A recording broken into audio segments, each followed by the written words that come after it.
Hello, everybody. Welcome to episode 209 of Optimal Living Advice, the podcast where we take any questions you might have about the many struggles of life and get them answered for you here on the show. I am your host, certified life coach Greg Audino, reminding you before we begin that if you have a question you would like help with on the show, we welcome you to email it to us at advice@oldpodcast.com. So today, everyone, we'll be taking a question about forming a nighttime routine. Our asker today is on the right track by taking care of a lot of her morning necessities before bedtime. But the trade-off seems to be that it's making it hard for her to get to sleep. Those who have mastered difficulty sleeping know the value of winding down the right way. So today we're going to try to help her do that with some recommendations for how she can move her tasks around and be able to relax before bedtime. But first, let's hear what she's got to say. Here's her question. Right now, I am struggling with developing an evening routine that is helpful and not exhausting. I've been working on a nightly routine that is consistent and prepares for the next day. What ends up happening is I come home and begin preparing for the next day. For example, I come home and pack my lunch, wash my dishes, pick out my clothes, pack my backpack, then tidy my house. By the time I finish all these tasks, I don't have time to decompress for the day. I just feel busy, and then I shower and go to bed. Basically, I make all my decisions at night, so when I get up, I can spend less time making those decisions. The things I would like to do is read, journal, paint, even watch a TV show. But I don't have time for these things unless I stay up late. If I push back my bedtime, then it makes it impossible for me to get up and exercise in the morning.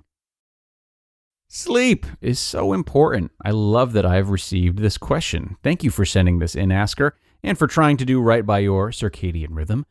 I want to preface this by saying that I am in no way a sleep expert, but I do intend to cite one person who is, and fill in the rest as well as I can. Now, I'll say that I think the forgotten soldier in this question is your morning routine. You mentioned all of these things you're doing at night, and they all seem to be done just for the sake of having enough time to exercise in the morning. The tasks seem to be distributed very unevenly, so it's worth it to ask yourself how good you're actually feeling in the morning. Has your current approach had significant advantages on your morning routine? Has having the extra time made a huge difference, or could you handle a little bit more in the mornings?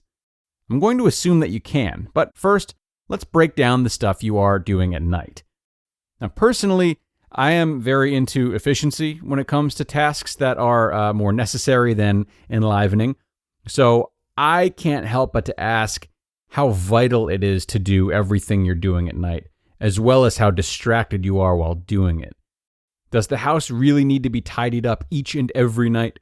Can you buy lunch once a week rather than always packing your own? Do you need to put a lot of time into picking out your clothes, or can it realistically be done in like 30 seconds? I know I can pick my clothes out in that time frame, but you are probably more fashionable than me.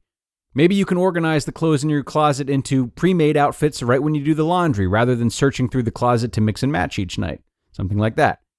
So it's important to ask yourself these types of questions because a lot of the problem is likely what you believe to be true of each of these tasks and how much time they should take. You may have forgotten that it's okay to not always have an elaborate outfit or to leave a dish lying around for a full day before getting to it. Of course, you may take extra pride in such things, but that's ultimately a choice as to how much time you want to devote to these things, and thus how much time you're taking away from other things you are realizing that you want, like more free time at night. What's actually important? What's worth the trade-off? What can be moved to the morning or removed from your schedule altogether without any actual consequences? See where these questions guide you and how you can adjust accordingly. There are certainly ways to do it, and they will present themselves if you're willing to bend on the qualifications you've imposed upon all of the things you have to do. So, that is part one, seeing how you can adjust by cutting back, performing these duties with more focus, or moving some to the morning. And from there, it'll be important to create a time frame for a new nighttime routine. Start by deciding what time you want to go to bed and stick to it, and commit to a regular schedule.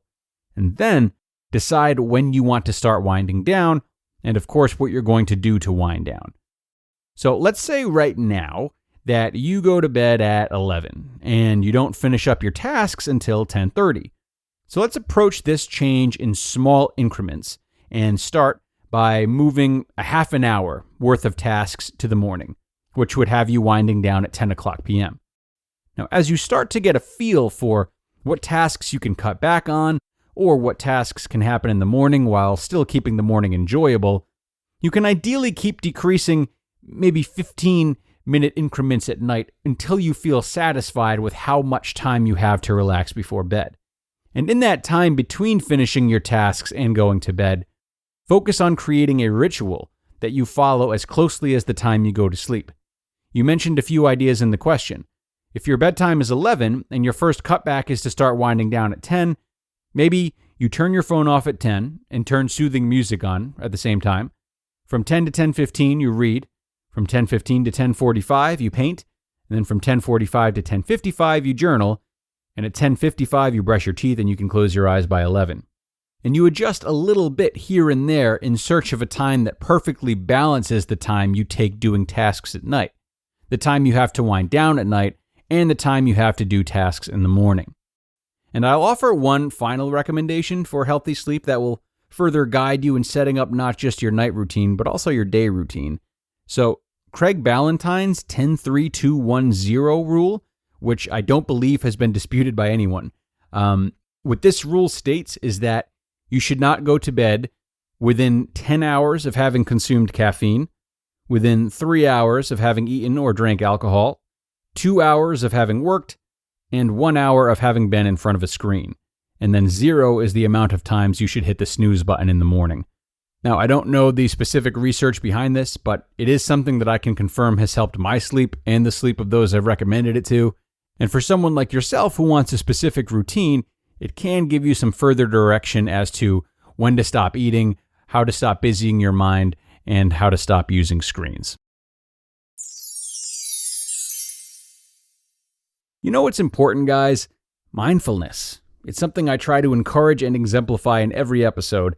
And now there is a whole new mindfulness product we are partnered with called NewCalm. NewCalm is easy to use and to work into your routine to achieve better sleep, reduction in stress, and boost in recovery. Its cutting-edge neuroscience shifts your brain waves to extremely calming levels that can be hard to attain through meditation, even if meditation comes easily to you. But for most, meditation can be hard, and I have found NewCalm to provide very similar effects for a longer period of time and without frustration. In just a short time, my waking life has become a lot more driven because my rest is infinitely better, even though I'm not really sleeping any more than before. So, do what I did, own the day with NewCalm, and make 2021 the year that you become more mindful. We have a special link set up specifically for our listeners. Go to olanewcalm.com and get 50% off your 30-day subscription of NewCalm and their money-back guarantee. That's olanewcalm.com.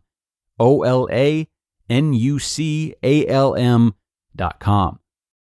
And thanks a lot, not just to NewCalm for sponsoring this episode, but to our asker for making it possible, of course.